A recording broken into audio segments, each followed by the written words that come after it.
గతంలో Chandrababu Naidu vision 2020, vision 2047 ఇప్పుడు ఇవి ఏ వరకు జయప్రదమయ్యాయి? 2020ని ప్రజలు ఎందుకు తిరస్కరించారు? ఇవన్నీ మనకు తెలిసిన అంశాలే. అయినా ఆయన విజన్ గురించి ఎక్కువగా చెప్తుంటారు, నడుస్తూ ఉంటుంది. కానీ ఇప్పుడు ఆయన తీసుకొచ్చిన జనాభా విజన్ ఏంటి? అంతర్జాతీయ మహిళా దినోత్సవం రోజు మహిళలు ఎక్కువ మంది పిల్లలను కనాలి అని ఆయన చెప్పడానికి ఈ రోజు చెప్పలేదు, కానీ మొన్న శాసనసభలో చెప్పారు. దీనికి శాస్త్రీయ ప్రాతిపదిక ఇంతవరకు ఆంధ్రప్రదేశ్ జనాభా పెరగాలి, దీనికోసం ప్రభుత్వం ప్రోత్సాహకాలు కల్పించాలని ఏ అధ్యయనం అని చెప్పిందా? అసలు భారతదేశ స్థాయిలో ఏదైనా అధ్యయనం జనాభాను బాగా పెంచాలి, తగ్గిపోతూ ఉంది అని ఆందోళన వెలిబుచ్చిందా? జనాభా పెరుగుదల తర్వాత సర్దుబాటు అడ్జస్ట్మెంట్ ప్రక్రియను క్రమబద్ధీకరించాలి, స్థిరపరచాలి అని అధ్యయనాలు చెప్పిన మాట నిజమే. అంటే 65% జనాభా 35 ఏళ్ల లోపు ఉండేటట్టుగా చూసుకోవాలి అనేటటువంటిది stabilization of ratio, healthy ratio in population. అది ఉంది, కానీ జనాభా పెంచేయండి అని ఎక్కడ చెప్పలేదు, ఎవరు చెప్పడం లేదు. మీరు ఈ సమయంలో మీరు నెట్లోకి వెళ్ళి సర్చ్ చేయండి, లేకపోతే ఏవైనా అధ్యయనాలు చూడండి. భారతదేశం ప్రపంచంలో అత్యధిక జనాభా కలిగినటువంటి దేశంగా 2023 నాటికే ఉంటే ఇప్పటికి కూడా కొన్ని రాష్ట్రాల్లో జనాభా పెరుగుదలను కాస్త పద్ధతి ప్రకారం అరికట్టడంలో విఫలమవుతున్నాయి. అక్కడ కొన్ని బలప్రయోగం చేయకుండా దాన్ని అదుపు చేయాలని చెప్తూ ఉన్న పరిస్థితుల్లో చంద్రబాబు నాయుడు ఆయనకు మరి ఎందుకు అది పట్టుకున్నారు, కానీ పెంచాలి, ఇద్దరేమో మినిమము, ముగ్గురు అయితే ముద్దు అని ఆయన చెప్తున్నారు. శాసనసభలో ఆయన ప్రకటించిన ముసాయిదా విధానం మీరు చూడండి. అసలు అంత పెద్ద విధానం ప్రకటించే ముందు ఏదైనా చాలా సమగ్రమైన చర్చలు ఏమైనా జరిపారా? శాస్త్రీయ అధ్యయనాలు చేశారా? వాళ్ళ పరిధిలో ఏమైనా చేశారేమో, కానీ బహిరంగంగా పెద్దగా ఏమీ జరగలేదు. వైద్యులేమీ అలా చెప్పడం లేదు. ఇక మహిళలను భాగస్వాములను చేశారు. ఆ చర్చలో మహిళలందరూ పిల్లలను కనాల్సిన అవసరం ఉందని, దానికోసం ఆయన చెప్తున్న విధానం ఏంటంటే కొన్ని వేల రూపాయలు ఇస్తాము, పౌష్టికాహారం ఇస్తాము, ఇవన్నీ పేదల మీద ప్రయోగిస్తున్నామే కదా. అంటే పేద మహిళలు మరింత మంది పిల్లలను కనాలి అని మీరు సూచిస్తూ ఉన్నారా? డబ్బు గల వాళ్ళు, కోటీశ్వరులు, హై లెవెల్ పీపుల్ ఏమీ రాయితీ కోసం లేదా ఇవేవో వస్తాయని పిల్లలను కనరు కదా. చంద్రబాబు నాయుడు గారు ఆధునికమైనటువంటి ఆలోచన ధోరణి ఉంది, ఫోర్ సైట్, దార్శనికుడు అని చెప్పే వ్యక్తి భవిష్యత్ పరిణామాలను గమనంలోకి తీసుకోకుండా, అలాగే మహిళల యొక్క హక్కులు, మహిళల యొక్క పునరుత్పత్తి హక్కు, రిప్రొడక్టివ్ రైట్, అది basically it lies with the women. మహిళలు కదా దాని మీద నిర్ణయం తీసుకోవాలి. మీరు ఎక్కువ మంది పిల్లలను కనండి. చంద్రబాబు నాయుడు గారే చెప్పేది కాదు, మాత్రమే కాదు చెప్పేది, మనం గుర్తించాలి. RSS అధినేత మోహన్ భగవత్ గారు కూడా పిల్లల్ని చాలా ఎక్కువగా కనాలి, అది కూడా హిందువులు కనాలి.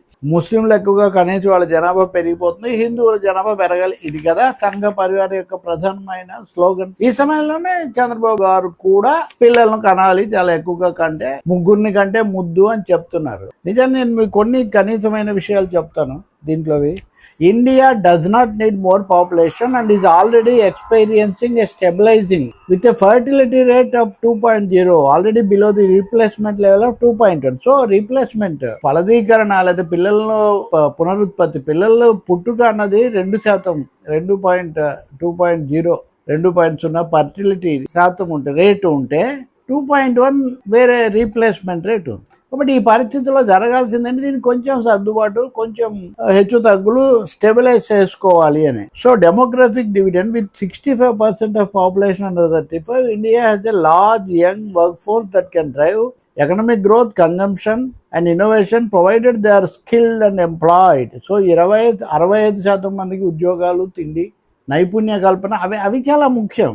సో ఇప్పుడు భారతదేశం త్వరగా అభివృద్ధి చెందాలంటే ఛాలెంజెస్ ఆఫ్ గ్రోత్, పెరుగుదలకు అవరోధాలు ఏమిటి అంటే ఉద్యోగాలు కావాలి, విద్య, వైద్యం, వీటి మీద ఫోకస్ పెట్టమన్నారు, కానీ పిల్లలను కనడం మీద ఫోకస్ పెట్టండి అని ఏ అధ్యయనం కూడా చెప్పలేదు. సరే, ఉత్తరాది రాష్ట్రాలు, దక్షిణాది రాష్ట్రాలు చూసినప్పుడు దక్షిణాది రాష్ట్రాల్లో జనాభా తగ్గుదల రేటు కొంచెం ఎక్కువగా ఉంది, దానివల్ల సీట్లు తగ్గిపోతాయి అనే రాజకీయమైన కోణం ఒకటి ఉండొచ్చునేమో. కానీ కింది వర్గాల వాళ్ళు పిల్లల్ని ఎక్కువ మందిని కానీ వాళ్ళకేమో సరైన ఆర్థిక స్తోమత లేక, వాళ్ళకి ఉద్యోగాలు రాక దాని పరిణామం ఎలా ఉంటుంది? ఒక్కరు చాలు, ఇద్దరు దాటొద్దు అని ఇవన్నీ హెచ్చరికలు చేశారంటే ఏమనుకుంటున్నారు? మనుషులు, కుటుంబాలు, మహిళలు, యంత్రాల వాళ్ళు కనమంటే కనడం, లేకపోతే లేదు. Studies including those by international institute of population sciences, international institute for population sciences IIPS, అలాగే నేషనల్ పాపులేషన్ పాలసీ, జాతీయ జనాభా విధానం, వీటి మీద జరిగిన చర్చల్లో ఎక్కడా కూడా అధిక జనాభాను పెంచడం మార్గం అని చెప్పలేదు.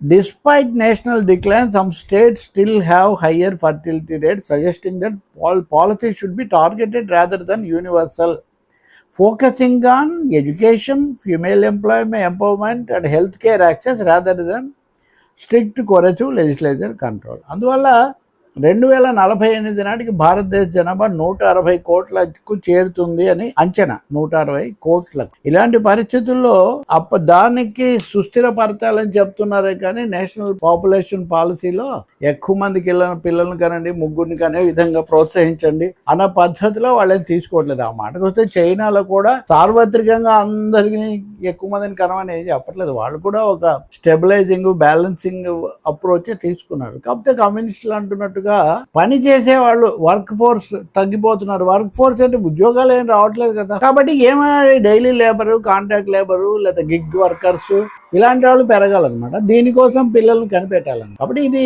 బాధ్యతాయుతమైన దీర్ఘకాలికమైన ఆలోచన విధానంతో చేస్తున్న సూచన కాదు. దాన్ని కూడా ఈరోజు మహిళా దినోత్సవ సందేశంలో ఏమైనా చెప్పారా? మరి చాలా విషయాలు చెప్పారు కదా, మీరు బాగా పిల్లల్ని కనండి, ఎక్కువ మందిని అని ఏం చెప్పలేదా? ఎందుకు అంటే అది మహిళలు స్వీకరించారని ఆయనకు తెలుసు. కాబట్టి చాలా అభివృద్ధి చెందిన దేశాల్లో, సమస్తమైన అవకాశాలు ఉన్న దేశాల్లో, ఉదాహరణకు స్కాండినేవియన్ దేశాల్లో, యూరోపియన్ కంట్రీస్లో ఎందుకు ఎక్కువ మంది పిల్లల్ని కంటలేదు? చాలా చోట్లకు జనాభా లేని గ్రామాలు కూడా చాలా ఉంటున్నాయి అక్కడ. ఎందుకు ఉంటున్నాయి ఇవన్నీ? అవన్నీ వ్యక్తిగతమైన ఎంపికలు, పర్సనల్ ఛాయిసెస్. మరీ ముఖ్యంగా పిల్లలను కన్న విషయంలో మహిళ అంతిమ నిర్ణేత కావాలి. దాని బదులు మోహన్ భగవత్ గారు చెప్పారని, చంద్రబాబు నాయుడు గారు చెప్పారని ఎక్కువ మంది పిల్లలను కంటే ఇప్పుడు చాలా మంది అడుగుతుంటారు, మీరు ఎంతమందిని కన్నారు, మీరు ఎంతమందిని కన్నారు? నాయకులు, నేను అలా వ్యక్తిగతంగా ఎవరిని అడగను, కానీ ఈ నాయకులు కానీ ఈ నాయకుల పిల్లలు కానీ ఎంతమంది పిల్లలను కన్నారు, ఎంతమందిని కనబోతున్నారు, ఆ విషయంలో వాళ్ళు ఏం చెప్పంటే అన్ని సదుపాయాలు ఉన్న మీరే ఇంత జాగ్రత్త పడుతూ ఉంటే ఎవరు కనాలి? అప్పుడు మీరు 25,000 ఎంతో ఇస్తారు కాబట్టి, ఫుడ్ పాకెట్లు ఇస్తారు కాబట్టి కింది వర్గాల వాళ్ళు కనాలన్నమాట.